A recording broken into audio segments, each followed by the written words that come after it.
Swan Maidens. This appears in Joseph Jacobs' European Folk and Fairy Tales, published in 1916.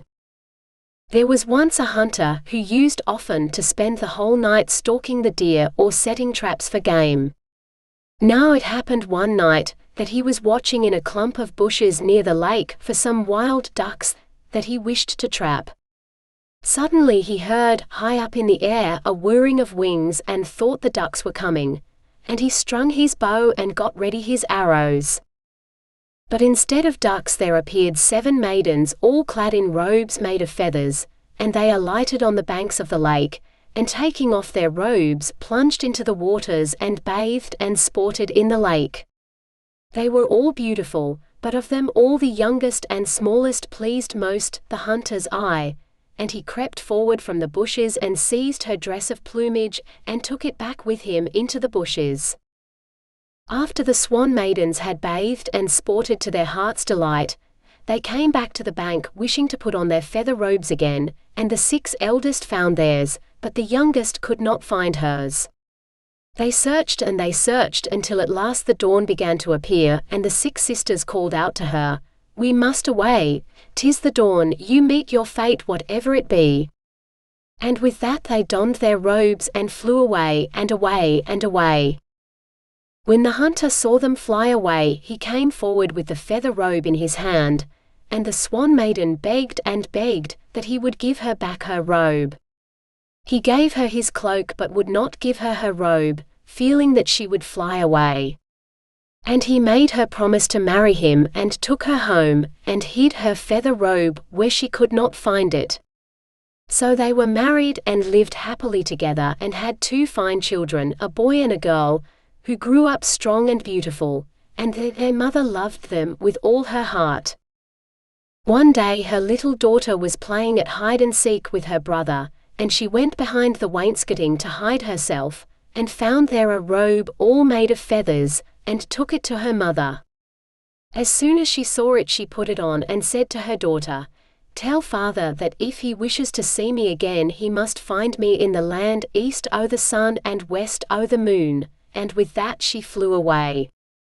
When the hunter came home next morning, his little daughter told him what had happened, and what her mother said. So he set out to find his wife in the land east o' the sun and west o' the moon. And he wandered for many days until he came across an old man who had fallen on the ground, and he lifted him up and helped him to a seat, and tended him until he felt better.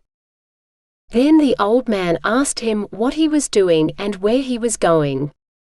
And he told him all about the Swan Maidens and his wife, and he asked the old man if he had heard of the land east o' the sun and west o' the moon. And the old man said, "No, but I can ask." Then he uttered a shrill whistle, and soon all the plain in front of them was filled with all of the beasts of the world, for the old man was no less than the king of the beasts. And he called out to them, "Who is there here that knows where the land is east o' the sun and west o' the moon?" But none of the beasts knew. Then the old man said to the hunter, "You must go seek my brother who is the king of the birds," and told him how to find his brother. And after a time he found the king of the birds, and told him what he wanted.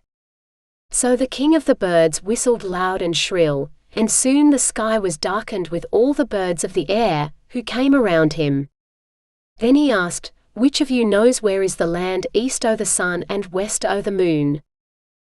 And none answered, and the king of the birds said, "Then you must consult my brother the king of the fishes," and he told him how to find him. And the hunter went on, and he went on, and he went on, until he came to the king of the fishes, and he told him what he wanted. And the king of the fishes went to the shore of the sea, and summoned all the fishes of the sea. And when they came around him he called out, "Which of you knows where is the land east o' the sun and west o' the moon?"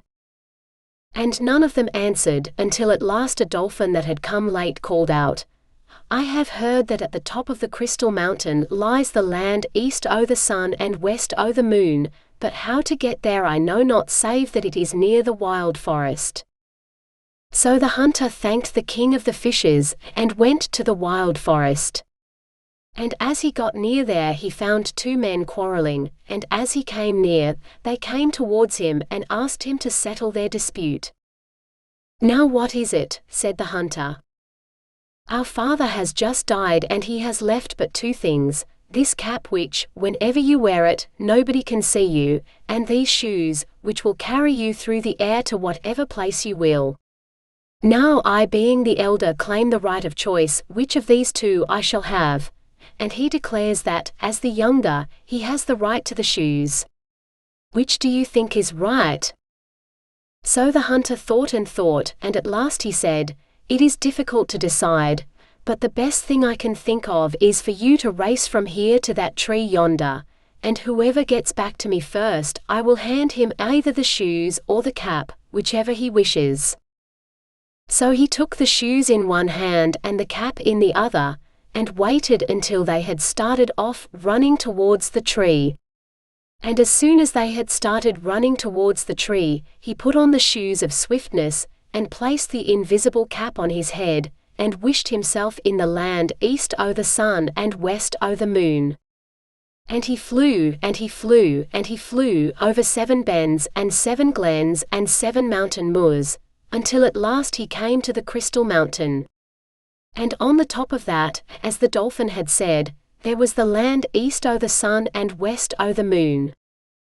Now when he got there he took off his invisible cap and shoes of swiftness, and asked who ruled over the land, and he was told that there was a king who had 7 daughters who dressed in swan's feathers and flew wherever they wished.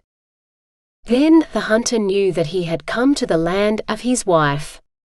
And he went boldly to the king and said, "Hail, O king, I have come to seek my wife." And the king said, "Who is she?" And the hunter said, "Your youngest daughter." Then he told him how he had won her. Then the king said, "If you can tell her from her sisters, then I know that what you say is true." And he summoned his 7 daughters to him, and there they all were, dressed in their robes of feathers and looking each like all the rest. So the hunter said, "If I may take each of them by the hand, I will surely know my wife." For when she had dwelt with him, she had sewn the little shifts and dresses of her children, and the forefinger of her right hand had the marks of the needle. And when he had taken the hand of each of the swan maidens, he soon found which was his wife, and claimed her for his own. Then the king gave them great gifts and sent them by a sure way down the Crystal Mountain. And after a while they reached home, and lived happily together ever afterwards.